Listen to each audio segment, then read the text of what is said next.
Welcome to the Center for Strategic and International Studies. I want to give a particularly warm welcome to our guest today, Admiral Sir Ben Key, who assumed his post as First Sea Lord and Chief of the Naval Staff in November of 2021. He joined the Royal Navy in 1984 as a university cadet, subsequently graduating in physics from Royal Holloway, University of London. He qualified as both helicopter aircrew and as a principal warfare officer and as a junior officer saw service around the world in a wide range of frigates and destroyers. He's commanded 4 ships, the minehunter HMS Sandown, the frigate HMS Iron Duke, and the HMS Lancaster, and the aircraft carrier HMS Illustrious. Among his many noteworthy credentials, I wanted to read one from the Ministry of Defense biography. Now much better at talking about sport than actually playing any, he is also president of a number of Royal Navy and UK Armed Forces sports. So congratulations on a wide range of talents. Thank you very much, Seth. Well, welcome to CSIS. I wanted to begin by highlighting that this is the anniversary week of Admiral Horatio Nelson's victory at Trafalgar in 1805 against the combined fleets of the French and Spanish navies.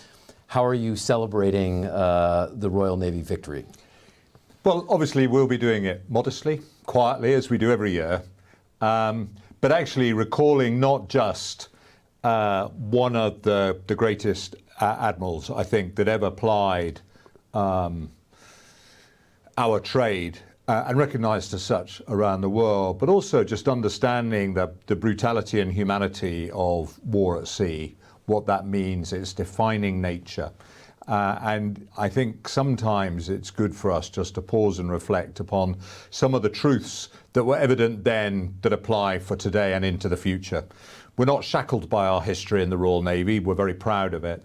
We continue to kind of evolve and move on. And that kind of annual anchoring just gives us a chance to reflect on that. And actually, there were French and Spanish sailors fighting in the British fleet. Such was the sort of slightly mercenary nature of what was going on back then, as there were Americans. So it's always an international event. I'm lucky enough to be here and with US colleagues tomorrow. Actually, one of the things we're going to draw out is the comparison between Nelson and Admiral Hyman Rickover, who was celebrated recently by the commissioning of the submarine that so proudly bears his name last weekend, and was another great naval leader of a different generation, but shared many of that same commitment to deep professionalism, a drive, a strategic vision. So those are the sort of things we'll be doing. That's great, and welcome again to Washington. It's great to see you here. I wanted to start also with the Prime Minister's recent talk publicly about stepping up the UK's presence in Northern Europe. He's talked about deep cooperation in tackling hybrid threats in the region and protecting critical national infrastructure as part of the Joint Expeditionary Forces, or JEF. Can you talk a little bit about the objectives of this? And then I've got a couple of follow-on questions from that. Yeah, of course. So the JEF, the Joint Expeditionary Force, which has really been in existence since 2014, had a political leaders gathering recently, co-hosted by the Swedish Prime Minister and the British Prime Minister on the island of Gotland. And one of the things, it's a community of like-minded nations drawn from Northern Europe who share the same sort of range of security challenges by dint of geography. And we're looking for something that was complementary to NATO. It's definitely aligned with NATO, but perhaps gives us some agility in the sub-threshold space, which is an area where we find ourselves under increasing threat. There was only recently the undersea pipeline explosion between Estonia and Finland, the causes of which are not yet fully understood. But when you consider just how much energy and data now moves across the seabed around the world, and the importance that that has for international economies. Organisations like the GEF that are thinking deeply about how we provide security in this sort of space, I think is very important, as well as providing agility and something that can, ultimately operate within the NATO framework. So I wanted to touch, you mentioned the attack or the potential attack on the Baltic Connector pipeline. I think when you take a step back and look at threats to fiber optic cables going under the ocean, and we saw those before the Russian invasion of Ukraine off the coast of Ireland as well, oil and gas pipelines. We've certainly seen attacks against oil and gas pipelines as well. What's your general assessment of the threat from these kinds of attacks, and how, in other ways, are you looking at dealing with them? So I think we're exploring a whole area which we don't fully understand at the moment in terms of the solution space, because when we first put together the United Nations Convention for Law on the Sea, for instance, it was very much focused on what happens on the surface of the sea. How do nations trade freely in a safe and secure maritime environment to the benefit of all? And the seabed was sort of considered in that. But when you consider the amount of prosperity and economic security that now travels along the seabed, whether that's in the energy pipelines or even more so the data cables that circle the Earth countless times, and no one really knows where or how the data that is carrying your banking transactions or my emails or all of these, which cables they're in. The computers are moving it around so quickly. And most of those cables are actually on seabed that are in the high seas and therefore on land that is owned by nobody. And this is a sort of question we've got to get our minds around, because when you look at something that's a pipeline that traverses over land, it's very clear at any one point whose territory it's in and how it should be policed and how it should be protected, even if that pipeline itself is owned by a commercial entity. When that data cable is traversing the Atlantic or the Pacific, for the overwhelming majority of its journey, it's in territory that is owned by everybody. And so we, as the group of like-minded nations, have really got to think quite carefully now about how we protect our economic security. Because when you consider some of the challenges we face, you're going to be taken into the grey zone, because the power of the Western nations acting as a collective in traditional security sense is still really quite impressive. It's a strong deterrent effect. So if you're an adversary who wishes to do harm, you've got to get into the phase naught space and try and disrupt the patterns that allow us to go about our business and to cause that sort of classic grey zone uncertainty in the minds, not just of decision makers, but also populations. So the response for us now, as militaries, as maritime communities, is to work out how we work together best in order to deliver that sort of security. We've just in the UK commissioned the newest ship into the fleet, Royal Fleet Auxiliary Ship Proteus, which is specifically designed and purchased to use modern and innovative technologies to better understand what is going on in the seabed, and then to give us a range of choices as to how we respond to that. When I look at how Norway has developed some of its sort of both state and commercial intersections to better understand what's going on in its huge energy pipelines that are just off its coastline, a GEF member now sharing its thoughts with us. These sorts of exchanges are a really important part of developing that kind of upfront economic security that is which is the new, in many ways, it's the new dimension. And you could say, well, everyone talks about space and cyberspace. I would add seabed warfare now very much into the mix of the new domains. Yeah, well, we'll come to a couple other areas. I want to get to the Arctic in a moment, but I have to ask, and we our fact checkers, hopefully this is right, had to go back to 1968, the last time a prime minister spent a night on a Royal Navy ship. So the prime minister spent a night on the HMS Diamond. How did you convince him to do that? He took no convincing at all. Okay. He asked. Okay. And clearly this was something he's wanted to do for some time. He's been very clear that he understands the role that the Royal Navy and the other services play. And for him it was an opportunity to go and meet some of the sailors and Royal Marines embarked at sea, operating in the NATO and the JEF context. And I know for a fact that he thoroughly enjoyed himself, because his military assistant rang me the following morning to say it was, it was a home run. That's good. I want to touch base on a couple of issues, including some that are current. U.S. has deployed 2 aircraft carriers with carrier strike groups to the Middle East. The Prime Minister announced several days ago that a Royal Navy task force has deployed to the Eastern Mediterranean to help mitigate the humanitarian crisis in response to the Hamas attacks in Israel. What capabilities, from the Royal Navy perspective, have been deployed? What can you tell us about what kinds of actions you're up to? So the Prime Minister has been absolutely clear, and I just want to echo his words, that Israel has suffered an outrageous terrorist attack by Hamas, and we are unequivocal in our support for their right to defend themselves. But it's also very important, as the Prime Minister said, that we do not allow this to broaden out into a wider, a more regional impact.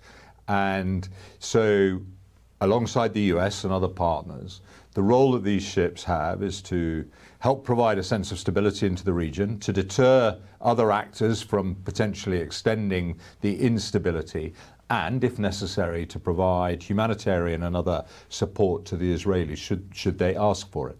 And it's that combination of things. The two main ships we're deploying are amphibious ships by nature, and they have helicopters and Royal Marines embarked. So you can see probably P-8s there too. And we've got some P-8s who are providing some maritime and overland surveillance. So you can see that really what we're trying to do is to make sure we understand what's going on, and to offer some choice, should it be requested, to support the Israelis in the areas that the Prime Minister has laid out so very clearly in the last couple of days. Good. Hopefully the situation is contained. Boy, that would be unfortunate if it expands. You've spent a lot of time talking, and the government has, and we've watched and read the various iterations of the integrated review, including the refresh on the tilt towards the Indo-Pacific. Can you talk about how you're thinking about the Indo-Pacific? How I mean, you're in Washington, how you're thinking about partnering and continuing to partner with the U.S. Navy in the Indo-Pacific. Then I've got a couple of other questions after that on the Pacific. No, of course. So the Pacific is a fundamental part of our economic lifeblood, and we've got a long history in the United Kingdom of interests across the Pacific region, and those interests haven't gone away at all.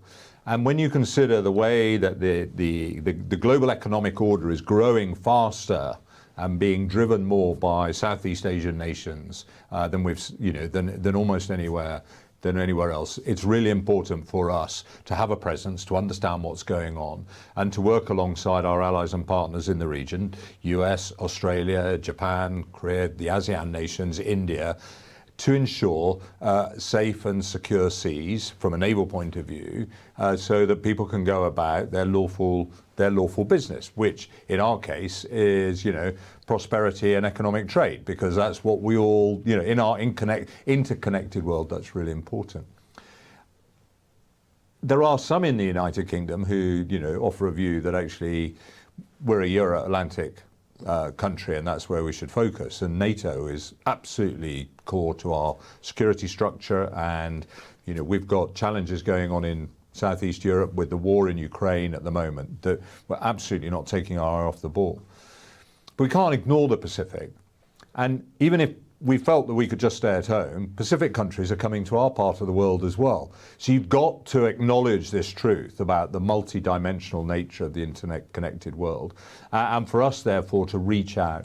And so what the integrated review in 2021 and the refresh that was published earlier this year really confirmed was that we want to invest in those relationships and partnerships. We want to understand a region which is not our backyard, but matters to us.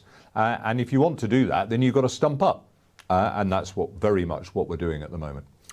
So you mentioned some pushback, I think, in the UK. We've heard it here as well about not just the UK, but the French having limited power projection capabilities in the Indo-Pacific, some challenges with some other European countries, and this gets out of your area into the Air Force, air refueling, transport capabilities. Why not focus, when we've got an invasion of Ukraine right now, primarily on why don't you just focus primarily on the European theater? It's the predominant area right now. And then as part of that too, how do you look at a scenario where the U.S. gets pulled into? I was recently in Taiwan looking at Chinese incursions towards the 24 nautical mile, and then some of the drones the Chinese are flying over Kinmen and Matsu and some of the Taiwan islands. The U.S. gets pulled into a conflict, certainly a contingency there, whether it's a quarantine or blockade or something more serious. I think it probably will have to pull assets from Europe, or might have to pull assets from Europe there. So, you're at least talking about two major fronts. How are you thinking about juggling both the European, which is probably your primary theater, it's what the integrated review says, and the Pacific theater? So you're absolutely right. Our primary theatre is the Euro-Atlantic theatre. But the premise of the question that I think you're sort of arguing on behalf, or offering on behalf of others, that is wrong, and I fundamentally disagree with. This is an either-or. This is a both-and. But it doesn't need to be equal. What it needs to be is proportionate and appropriate to what is going on. And so when I look at the order of magnitude of where the Russian forces are at the moment, and they are threatening Europe. Let's just see the illegal invasion of Ukraine, and then the massed might of NATO. Then there is a very considerable imbalance in favour of the Western countries. And even if you take your premise out that the US would be pulled very much into the Indo-Pacific, there is a predominance of military capability across the European nations that keeps the balance in our sway. But the both and bit is that we can't ignore our obligations, responsibilities and partnerships in other parts of the world. If we've got economic dependencies in other parts of the world, we can't hide that out for others to do. We've tried those policies in the past, and it's an unsatisfactory thing. And an important part of kind of national influence, national impact and reach is that you can bring together trade and economic diplomacy and security assets and thinking and make a contribution elsewhere. And this is where you come into what is appropriate. Now that needs to be judged on any one day by the political leadership at the time, and will ebb and flow a bit. But when I sit with my fellow European chiefs, and we talk about what are our options and what can we do, it's very clear to us that we can do both and. And a good example would be that the European Carrier Cooperation Initiative, which has been around for some time, anchored around the UK, France, Italy and Spain, but also with a number of other European navies contributing into that, it gives us a presence, a carrier presence, that can apply both in the Euro-Atlantic theatre, but also deliver a force projection further afield. And I sit and talk with my fellow chiefs about how we just make sure through this mechanism that we're coordinating and cooperating so that you can cover those range of shared interests. It seems to me an entirely natural thing, and the joy of the NATO framework is we've got a common currency that we can operate within, and we also know that we can dock alongside our key American partners when that's required. So as I said, I think I've tried to lay out, I don't think this is an either-or conversation, this is a both and. Of course you protect your homeland. Mm-hmm. Of course you have to do that. Protect the nation and help it prosper is a key part of any government and defence organisation's obligations. But we've got a phenomenal range of capabilities within the United Kingdom. I'm tremendously proud of the fact that I head a navy, the only navy in Europe that operates 2 aircraft carriers. We're one of the few navies in the world, possibly the only navy in the world. Both deployed right now? Both deployed right now. The only aircraft carrier in the world specifically designed around a 5th generation aircraft, the F-35. and which we have demonstrated through the 2021 carrier strike deployment that we can project that all the way to the Indo-Asia-Pacific and back in COVID, and do so alongside some key allies, in particular, that we had a US Marine Corps squadron embarked for the entire deployment. I mean, if that's not a demonstration of being able to cover a range of bases, I don't know what is. So one follow-up there, and this was certainly a concern on my recent visit to 7th Fleet after Taiwan, which is the evolution of the Chinese Navy. Yeah. And the industrial base that has come with that. What is your assessment of where the Chinese are headed? If you look at the shipbuilding that the PLA Navy is on, the path that they're on right now, they're producing significant numbers of ships. They appear to be getting better at some aspects, not so much at others. I mean, their anti-submarine warfare capabilities are probably mediocre, maybe getting better in some areas. But what is your general assessment of where the Chinese are headed, and how big of a challenge that they may be in the future in the Indo-Pacific? So I'm not surprised that the Chinese are doing what they're doing, because they've clearly realised that having a maritime influence and a maritime reach is what makes nations successful and prosperous over time. And one of the joys about the global commons that is the high seas, that we can all interoperate and interact with each other. So clearly they're making a huge investment in this. That's entirely consistent with the sort of statements that Xi Jinping has been making about restoring Chinese confidence. And actually all I want to do is to see and in them, and for them to recognize that others can also operate on the high seas in delivering safety and security for all, and complying with the kind of rules-based international system that is built up over time, and by which nations choose to give each other space and freedoms to do what they need to do and respect those individual rights, whilst also understanding that the best way for the global order to work together is to cooperate around a common rule set that we all understand. And the UK is very clear, and in the same integrated review we postulate that we want a productive relationship with China, but it needs to be done one on mutual respect. And it needs to be one that's founded on a system that the world recognises and seeks to comply with. When talking about the Pacific, I think we have to still touch on AUKUS. Some have argued that the process has been slow. Some even have used terms like glacial. How do you measure progress in AUKUS so far? I mean, it certainly started off with an important program and statements by the three leaders of Australia, the US, and the UK. Where do you see it right now, the various pillars? How do you measure progress for AUKUS?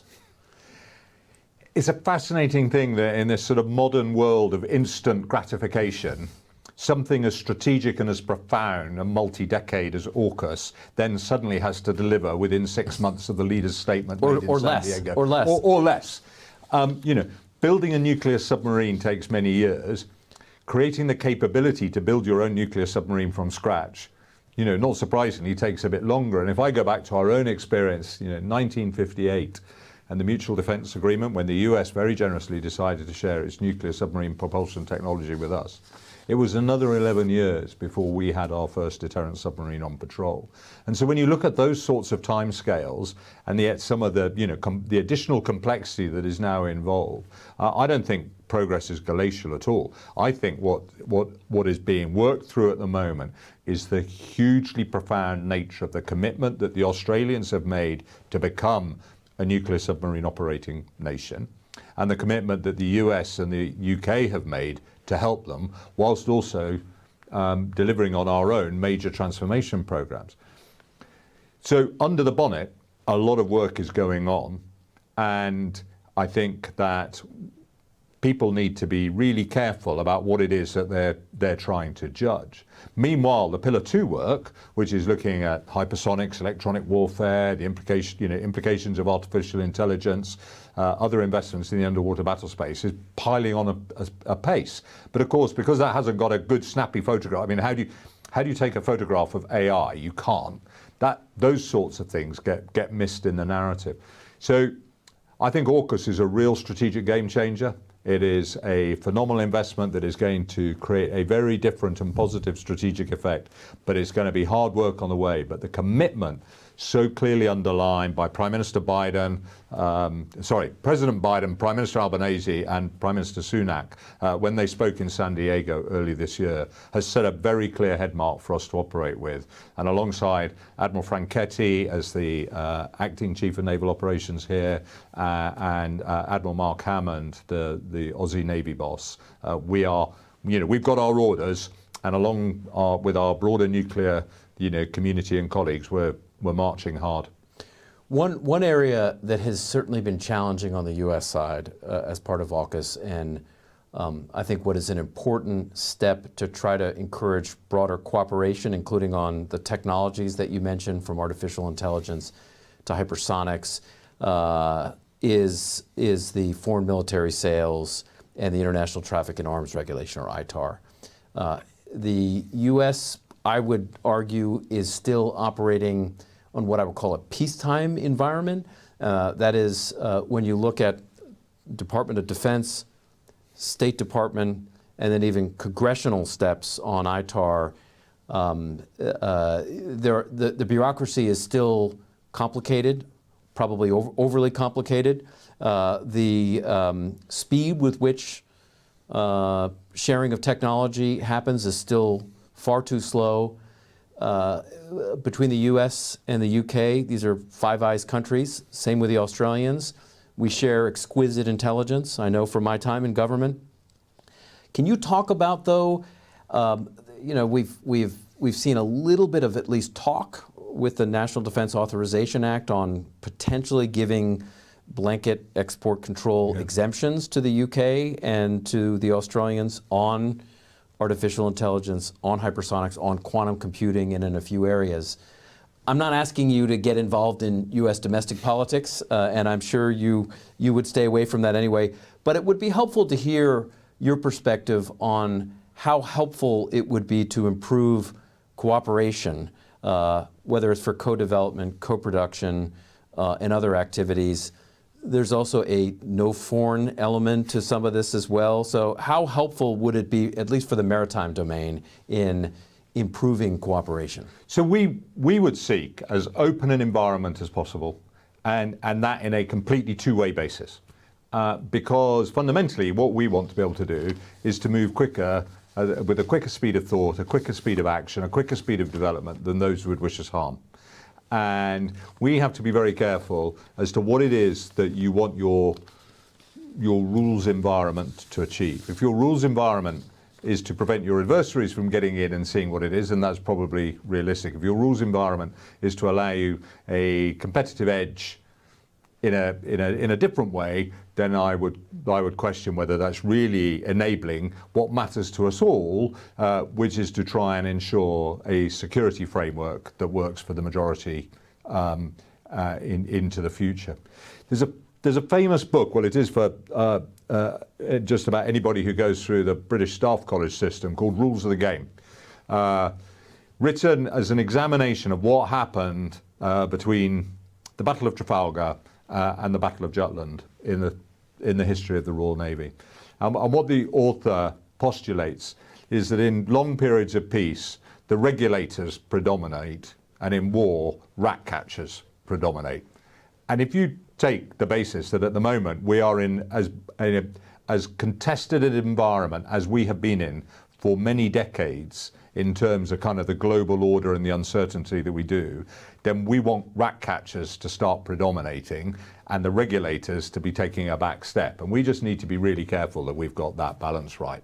Because what the analysis that in Rules of the Game is very clear that one of the reasons that we were not as successful in the Battle of Jutland as many thought we should have been is because we've become high-bound by rules, and therefore that movement of information that was so critical to success in war could not happen because it was being done by flag hoists which were fundamentally obscured by smoke. Compare that, you began your session here by how do we celebrate Trafalgar. You know, Nelson in the run-up to the battle issued very few flag signals because he knew that in the chaos of battle they could not be read. What he wanted to do was to instill in his commanding officers his intent, most famously encapsulated that no captain could do much wrong if they placed their ship alongside that of the enemy. And his famous signal, which was not the last before the battle that he hoisted, was England expects every man will do his duty. And then the last signal actually was one prepare to anchor because it anticipated the weather was going to change and there was going to be a storm. And as many lives and ships were lost in the storm that came after Trafalgar and trying to keep ships afloat as were lost during the battle. But the clarity of communication, take the Nelson thing, a well-known rat catcher. He avoided rules whenever he possibly could. But what was he doing? He was setting out a very clear intent. He spent time discussing and then he let his captains get on with it. And that was very clear. Take that through the 100 years where we became, you know, those wonderful pictures of sailing fleets, absolutely immaculate line astern, guns swung out and all the rest of it. But in the flurry of battle, you can't control a fleet like that because the signals get confused. So my question is, in this kind of into your modern thing, are we setting up the ITAR and all the rest of it to allow the regulators or the rat catchers, and what is it we're trying to achieve? And my observation is what we really want to do is in a contested environment when the pressure is really on, we want the information to move between allies and partners and friends as fast as we possibly can with as few hurdles as can, because the intent is very clear. We want a safe and secure world that underpins the rules-based international system, that nations can freely and comfortably live and work and trade alongside each other. Well, I would prefer to be a rat catcher in this environment. It is worth noting, to state the obvious, that we've got an ongoing war in Ukraine right now, and we've got an ongoing war now in the Middle East, and tensions are certainly high in the Pacific right now, including in the Taiwan Straits. We're not in the environment we were in 2021 or 2015 or 2010. We're in a very different environment right now. And I just to add to this, it is worth noting, going back to your point on partnerships in the Pacific, I can't see a single example, whether it's in Europe or in the Indo-Pacific, of any contingency where it's not a multilateral effort right now. And I think this is why this issue is critically important to get right, and to get right relatively quickly. And I can understand there will be some things that the United States, you know, information that it has that it wishes to protect. You know, every nation has this kind of, every person's got their core secrets, every nation. I've got that. But it's lowering the barriers, so the moment comes and you really need to move this information around, then we're really clear that we can exchange the things that really matter in order to achieve our shared objectives and aims. And that's what I would encourage it all. And it is the same for all of us. You know, there is work going on in the UK just as much as I know there is in the US to ensure that that's the case. So one of the areas that we've kind of danced around a little bit is the war in Ukraine. As we start to head towards the second anniversary of the Russian invasion, what are the lessons from a Royal Navy perspective you're continuing to identify?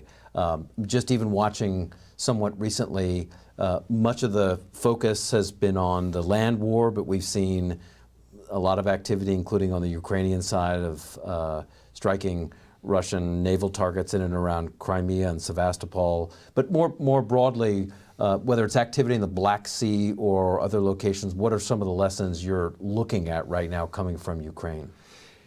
So I think there's stuff in the tactical space and there's stuff in the strategic. So in the tactical space, look at the innovation that they're doing in Ukraine. Look at the way that we're looking at the way that they're thinking differently about how you achieve sea control, sea denial. You know, the classic doctrinal terms still have huge relevance in what's going on. And in a kind of an asymmetric sense, the Ukrainians are finding ways of ensuring that their own seas are not a threat by the Russians. They're pushing the Russians back all the time, as we've seen with a lot of the last ships of the Black Sea Fleet being pulled right back now, even in some cases out of Sevastopol.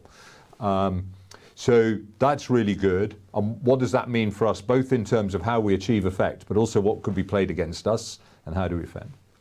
And then there's the strategic lesson, which is a sort of reconfirming a truth, which is that a maritime blockade successfully enacted can have a strangulation effect on a nation's economy. And equally, a maritime blockade, when enacted by another, can have far-reaching impacts on nations that are some way away from the action. So if you look at the sadness of Russia withdrawing from the Black Sea Grain Initiative, and when they were imposing that blockade on Ukraine, then food is not getting to other people around the world who need it. And so ensuring, again, the security of the high seas and the movement of this prosperity and economic trade is a really important thing to do. And we need to be sure that we have got the wherewithal within our armory. There's a lot of conversations across NATO about just understanding, just in the same way that the convoys of the First and Second World War across the Atlantic, something I know that the US, were closely involved in. These were really important economic lifebloods, and that is true still today. And that's been proved just as in the same way that when the Evergreen got stuck in the Suez Canal, it suddenly had an impact on global supply chains. So it's underpinning the importance of the maritime to maintain those economic lifeblood, and it's looking at what does innovation look like, when war is the mother of your invention. And we're seeing as much of that in the maritime as we are on the land as well. When you look over the next 5 to 10 years, what is your sense of where the Russian Navy along these lines is headed? Much of the Russian Navy is still largely intact, even though the Army has certainly suffered some significant attrition in the war. When we've done some analysis recently on some of the Russian military journals and the looking out into the future on the Russian Navy, they are looking at various ways to strengthen, including the continuing use and expansion of submarines and anti-submarine warfare.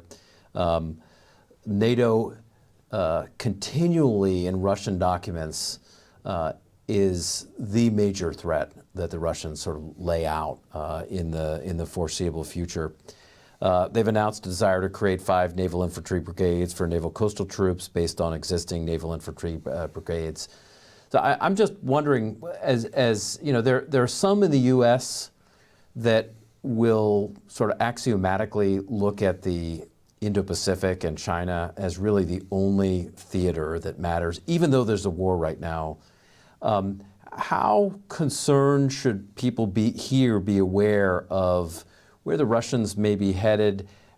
Is it important not to take our eye off the ball here to maximize deterrence in the European theater? I couldn't agree more. I see nothing that's going on in the Russian naval maritime forces at the moment that tells me that they have significantly had degraded their major capabilities. Their nuclear submarine fleet has not been affected by what's gone on in the war in Ukraine. The long-range aviation squadrons have not been affected by the war that's going on in Ukraine. When you look at their strategic nuclear forces, they have not been affected by what's going on in the war in Ukraine.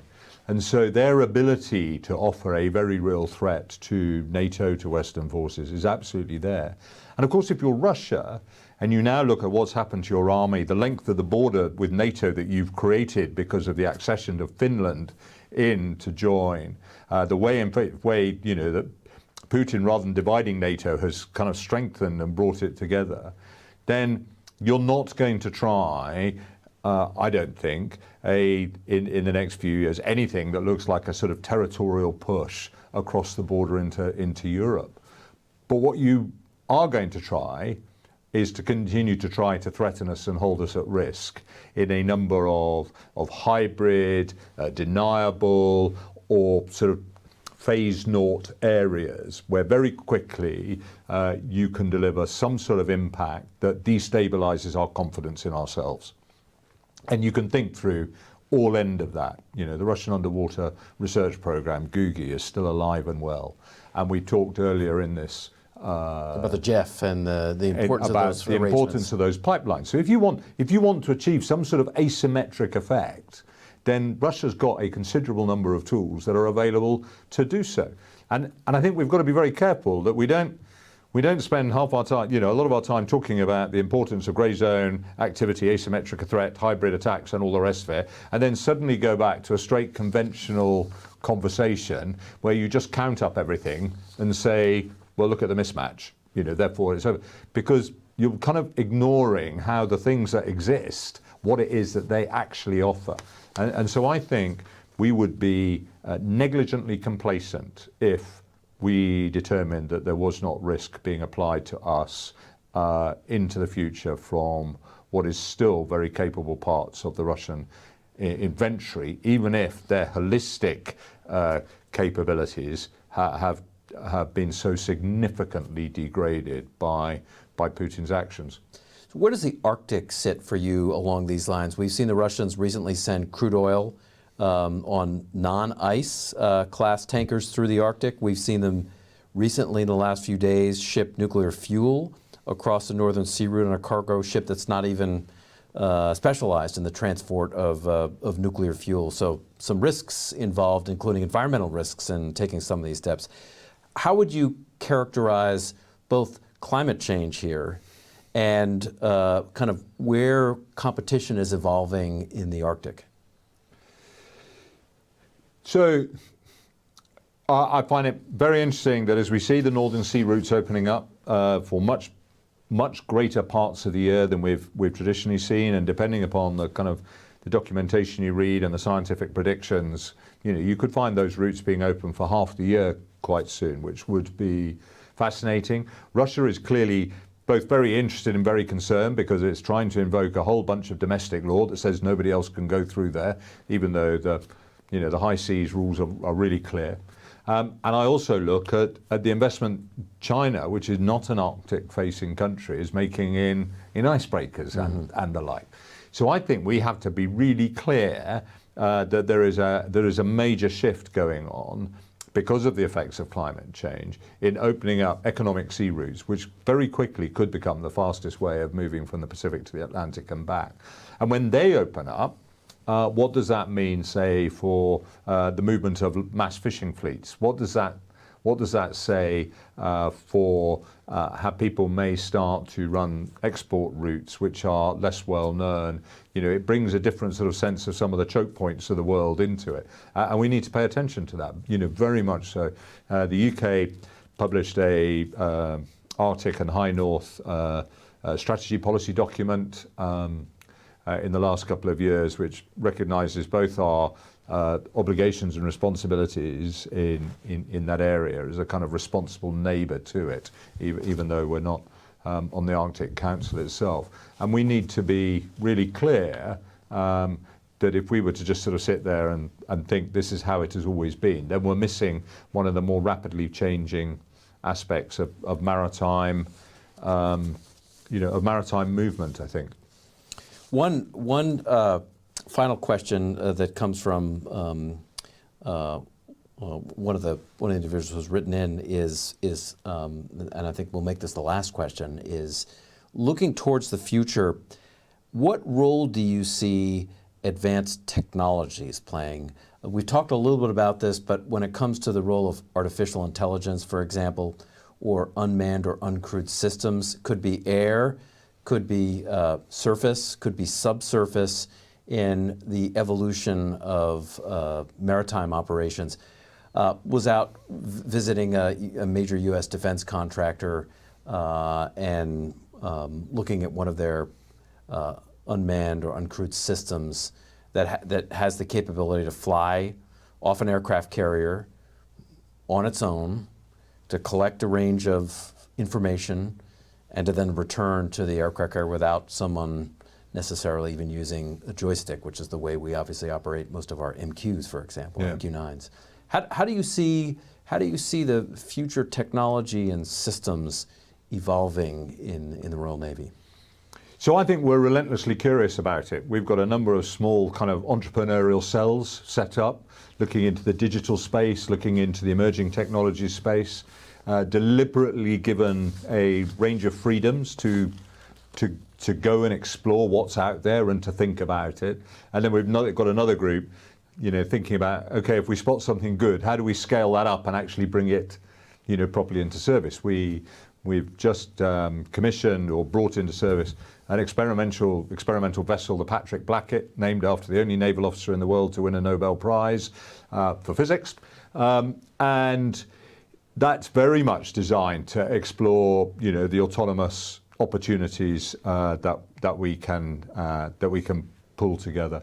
HMS Prince of Wales operating here, just off Washington at the moment, doing development test flying with the F-35, but also with a number of uncrewed air systems on board that we want to test and trial ourselves. So to us, it's really important that we are understanding what's at the cutting edge, what are the opportunities, and that we've kind of got a fail-fast mentality into some of these ideas. And I know that in this, we're exactly the same as the US Navy. The scale of purchasing power might be slightly different, but the kind of intellectual curiosity is absolutely the same. But I caution against someone thinking that all of this will very quickly become kind of a robot war. Yeah. It's very difficult for me to understand when people sit there. I mean, this might happen in many decades. We don't know. Anyone who can forecast that far ahead, I think, is probably more in astrology than astronomy in the way that they're forecasting the movement of the heavens. But I would just observe that, ultimately conflict, tension is resolved in the minds of humans. And so for it to be resolved in the minds of humans very often is when humans are also involved physically in the contest that goes on, because otherwise the jeopardy just isn't there. And consequently, a lot of the decision making, a lot of that visceral experience will still be experienced by people, but it's where the technology, the uncrewed systems, allow you to multiply the effects you're having, to understand very fast what's going on, to get long-range persistence of information. But decision-making will still, for all the AI that's available, those judgments about do we or do we not and the like, takes place in the mind. And, we saw that. There was that excellent film not long ago, Eye in the Sky, which explored some of these really complex topics. And when you think about some of the, as all our prime ministers and presidents have been talking about recently about what's going on in Israel, a highly technically advanced defense force, but it's being encouraged to operate within the law. It's struggling to understand, it's really been very deliberate in understanding what's going on. It's been posed a number of very, very difficult problem sets by the way Hamas has decided to hide in amongst civilians and put that at risk. That is not, with hostages too. Yeah. And hostages. That is not going to be solved by technology alone. And it is very difficult for me, and maybe I'm just a bit of a Luddite, to be able to cast my mind that far ahead and say that we'll have cleaned that into an entirely robot war. War will feel very different. Conflict will feel very different.